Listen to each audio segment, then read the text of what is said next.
name's Amy and welcome to another writing vlog. It is really hard to know where to begin this one. This is the first time I've sat down to film since war broke out in Ukraine. I haven't really been filming recently because my entire family went down with a really nasty cold, which kind of turned into something like bronchitis. And honestly, February was just a bit of a mess. But obviously I've been watching the situation in Ukraine unfold and the whole thing is just absolutely horrifying. I saw a Finnish vlogger say that it's really hard to talk about situations like this because anything you say feels like it's either too much or too little, and I completely understand that. I think I pretty much feel the same way as she does. But I would hope if you've been around this channel for a while and you've watched my other vlogs that it goes without saying that I completely condemn what is happening in Ukraine right now. And I feel so deeply for its people. They are in an absolutely horrendous situation. I think everyone has to develop their own sense of what they can do in a time like this. Maybe that's donating, maybe it's raising awareness, maybe it is petitioning your own politicians to try and make change. I'm not going to go into all that here. I will leave a few links down below, but to be honest, I'm not a big fan of performative activism. By which I mean, I believe that everyone should do what they can to help, but not if it's only for the purposes of spreading how much you care on social media. If you have a large following online and the best thing you can do is to spread the word, then that's great. But most of us are not in that situation. And I also believe that relentlessly following the news doesn't really help anyone. If you are not actually in Ukraine and you're not directly affected by events there, following every single step of the news will just make you feel anxious. Essentially, you don't have to prove to anyone else how much you care. What I do find though in these times of global stress, whether that's a war or a pandemic, is that I get into a very specific mindset. And this I'm actually going to tie into writing to really kick off this writing vlog. Just by sheer coincidence, yesterday there was a big announcement by Brandon Sanderson about all the extra books he's written during pandemic lockdowns. Now, I didn't write an entire 5 extra books during 2020 and 2021, but I did kind of have that same response to the COVID pandemic.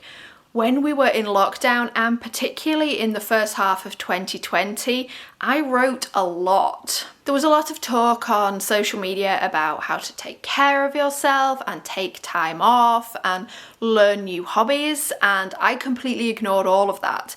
My response to the pandemic was just to write. So I may not have been as prolific as Brandon Sanderson, but I can definitely understand that impulse to art harder in times of crisis. And sometimes for me that comes out in very specific forms. For example, when the Brexit vote was taking place in the UK, I was writing a cyberpunk novel that was published as Cybernation, and I didn't even realise what I was doing at the time, but one of the central plot strands in that book is a big public vote. Essentially, a lot of my anger and frustration about the political situation in the UK at that time ended up in that book. But even when the parallels are not that obvious, my reaction to big, stressful, chaotic world events is usually to write more. I don't know if that's a healthy response. To me, it feels like it is because I've always said that writing is my way of making sense of the world. Obviously, it's not going to suit everyone. I've talked before about how much writing improves my mood and my mindset. So when the world feels like it is on fire and spiraling out of control, my response is always to create more. So I suppose that's where I find myself at the start of this vlog. There is a limited amount I can do to help anyone in Ukraine. I don't know anyone in the area. I have no personal connections there. I can donate and I can watch the news, but those things feel very impersonal. But what I have really felt drawn towards this week is writing and creating as much as physically possible. And honestly, I can get an awful lot done when I am spurred on by anger. So that's where we're starting the vlog. I'm going to wrap up this clip here because I can feel my voice going increasingly croaky. Definitely not fully recovered from whatever virus I've just had. But I think this is going to be a week of a lot of creating and a lot of writing. So let's see where that takes me.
It is Saturday night and I thought it was about time for an update. Now this week has been busier than I expected it to be really, but also the weather has been glorious.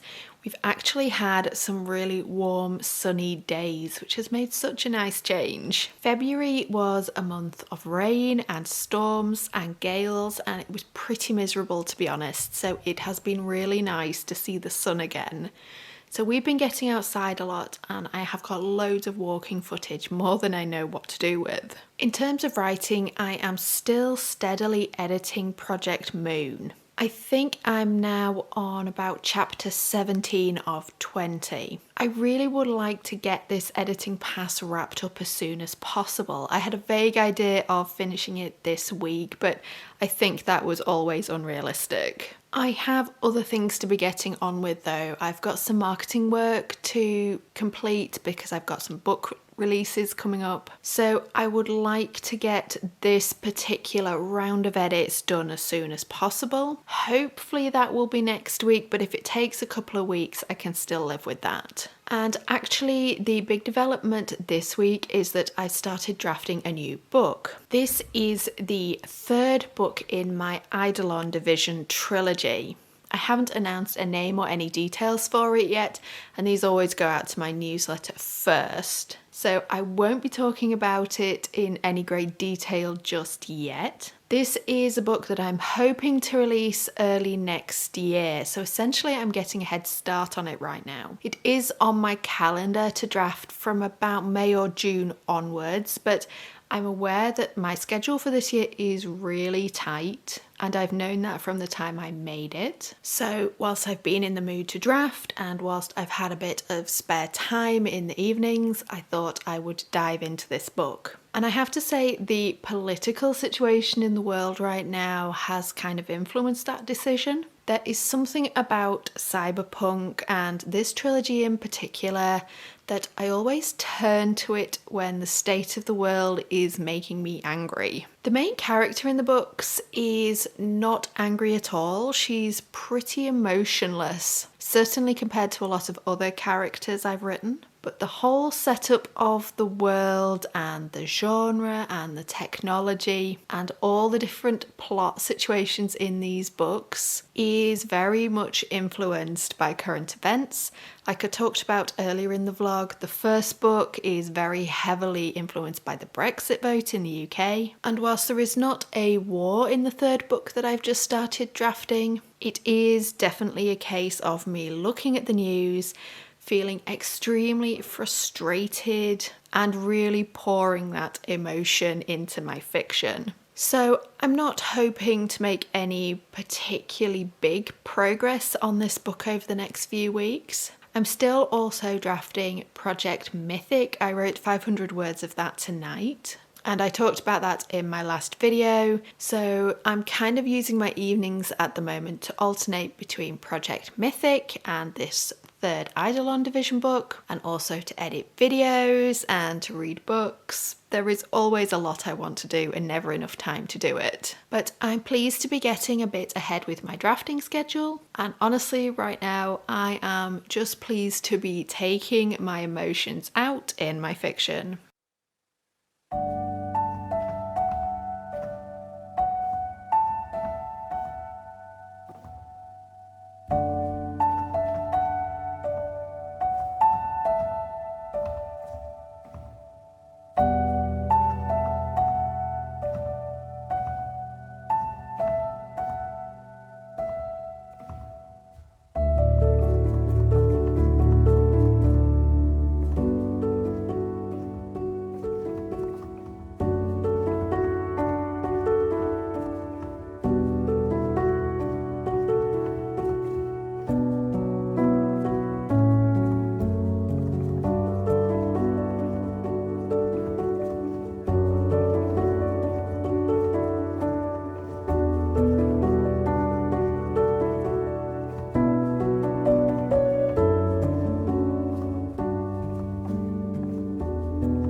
It's probably about a week since I last updated.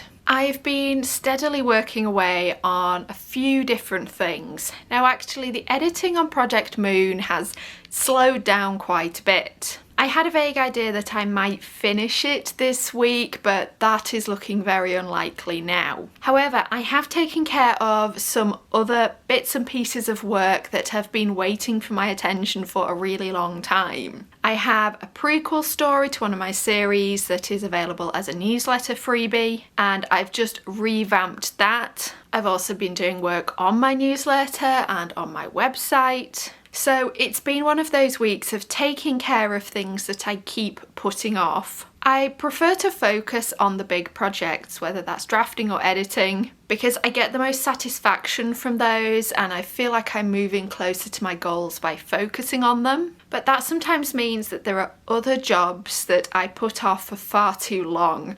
I've known for a long time that I wanted to redo my newsletter, but it always seemed to be taking time away from something else, so I just never quite got to it. Really though, I wanted to close out this vlog by talking about creativity and how we sustain it. Now, I started off the vlog talking a lot about using anger to spur you on into creation, and I don't think there's anything wrong with that. But anger is one of those things that it's not healthy to maintain in the long term. Maybe it will spur you on for just a week or two, maybe even for months or throughout the creation of an entire book. But we can't live our entire lives being angry, and if that's the only emotion behind your creative progress, you are going to burn out very quickly. I think what comes to replace anger is going to be different for everyone. Whether it is the physical act of writing, or storytelling, or world building, or creating characters, or you want to build some kind of legacy to leave behind when you're gone. I think every writer is going to have different reasons for why they write and why they push themselves to create even when times are hard. For me, I've been thinking a lot about all the stories that are running around in my head and how many of them I want to tell. And honestly, it's a lot. We are talking dozens, if not hundreds of stories, and more appear to me every day. I actually read a blurb today of a new release fantasy book, and my initial thought was, I wish I'd written that. That sounds great, which started my brain rolling and more ideas flowing. So I think for me, the thing that replaces that initial flush of anger is just wanting to tell all the stories that are crowding into my head. I will absolutely not get to all of them in my lifetime because I have every expectation that I will keep coming up with more stories for as long as I live. But the best I can do is to write as many of them down as possible, and just keep doing that for as long as possible. So that's where I'm closing out the vlog for today. It's been a vlog with a lot of big thoughts and probably less writing momentum than I would normally talk about, but I suppose that's just the state of the world right now and it's where my head is at. So I hope you are all safe and all well, or as well as you can be right now. And I hope, if at all possible, you will keep writing. I'll see you next time.